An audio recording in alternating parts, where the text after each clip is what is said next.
बनवूया मुंबई फेमस वडापाव। नमस्कार, मी पूनम, तुम्हा सगळ्यांचं पूनम रेसिपी मध्ये स्वागत आहे। आज आपण मुंबईचा फेमस वडापाव बनवणार आहोत। त्यासाठी आपण बटाटे 5 बटाटी बॉईल करून घेतलेले आहेत।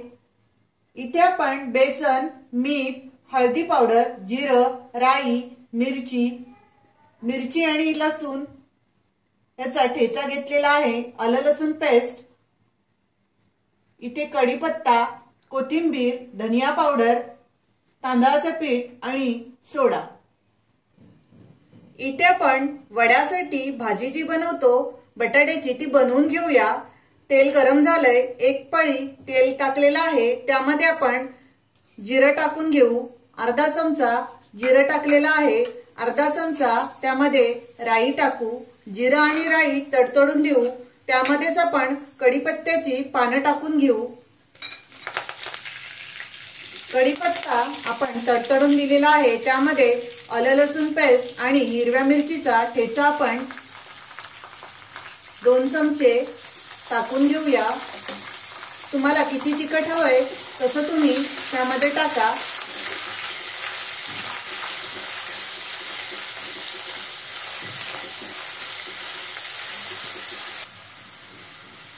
इथे आपण ठेचा टाकून परतलेला आहे।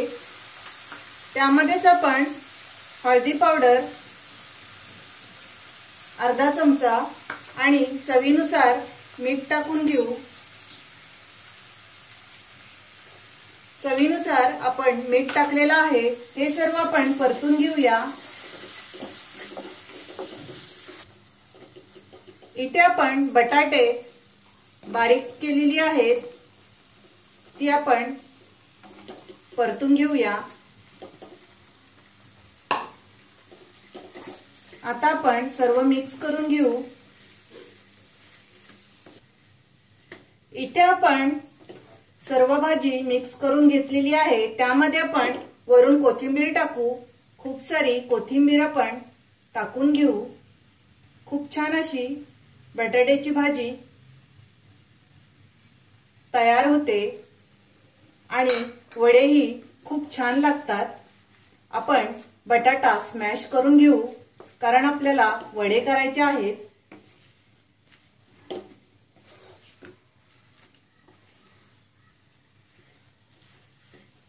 वरून आपण धनिया पावडर टाकून घेऊ। खूप छान अशी भाजी लागते। आता आपण धनिया पावडर टाकून सर्व भाजी मिक्स करून घेतलेली आहे।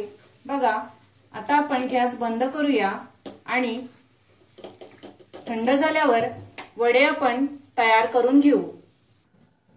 इथे आपण वड्याची भाजी बनवून घेतलेली आहे, ती थंड होते तोपर्यंत आपण वड्यासाठी बेसनचं बॅटर बनवणार आहोत ते तयार करून घेऊया। 1 वाटी बेसन घेतलेला आहे।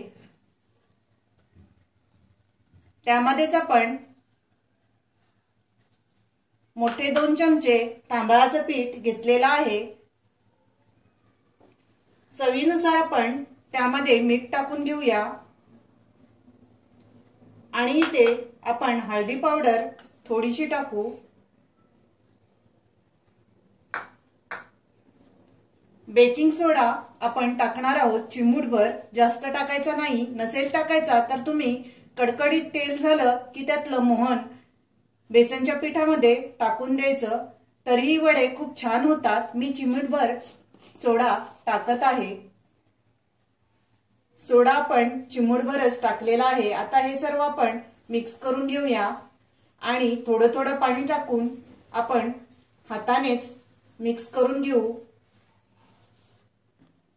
इथे आपण बघा बॅटर फेटून घेतलेला आहे आणि अशा प्रकारे आपण बेसनचं बॅटर तयार केलेलं आहे आणि वडेही आपण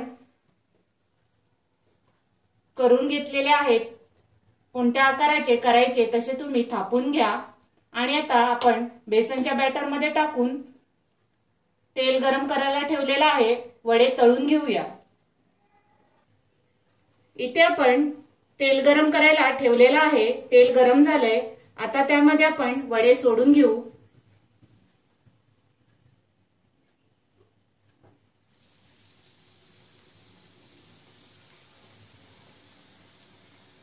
जेवढे राहतील तेवढे आपण वडे त्यामध्ये सोडून घेणार आहोत। इथे बघा आपण वडे टाकलेले आहेत। कढईमध्ये आपण 3 वडे सोडलेले आहेत। तुमची मोठी कढई असेल तर त्यामध्ये जास्त वडे तुम्ही सोडू शकता।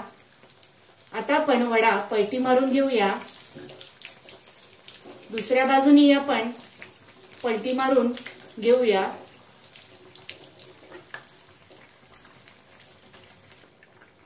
इथे बघा आपले वडे तळून तयार झालेले आहेत। दोन्ही बाजूने आपण छानपैकी तळून घेतलेले आहेत। मीडियम आकाराचाच आपण वडा तळून घेतलेला आहे। बघा छान असे वडे गरमागरम पावसाळ्यात खायला तुम्ही नक्की बनवा। काढून घेऊ आपण। इथे आपण वडे बघा तळून घेतलेले आहेत। राहिलेले वडे आपण अशाच प्रकारे तेलामध्ये सोडून घेऊया। वडापाव आपले तळून झालेले आहेत। त्यामध्ये आपण त्यासोबत खायला मिरची तळून घेऊया तेलामध्ये। इथे आपली बघा वड्यासोबत खायला मिरची तयार झालेली आहे।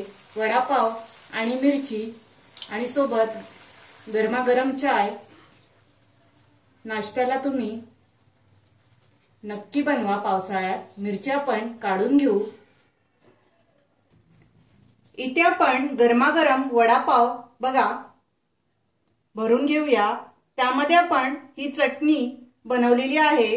त्यामध्ये आपण खोबरं, तीळ आणि शेंगदाणे, लाल मिरची पावडर आणि ब्रेड क्रम्ब असं सर्व आपण मिक्सरला बारीक करून घेतलेला आहे। या चटणीची तुम्हाला रेसिपी बघायची असेल तर या व्हिडिओच्या खाली मी तुम्हाला या चटणीची लिंक देणार आहे। तर आपण ही चटणी अगोदर वड्यामध्ये टाकून घेऊ। खूप छान असा वडा चवीला लागतो।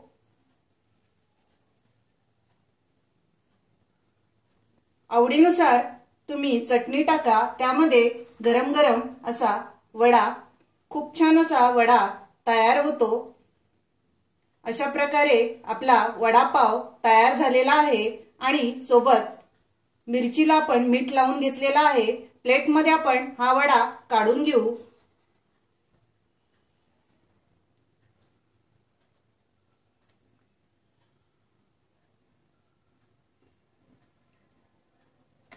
आणि वडापाव तयार झालेला आहे आपला। त्यासोबत आपण हिरवी मिरची आणि सोबत गरमागरम चहा।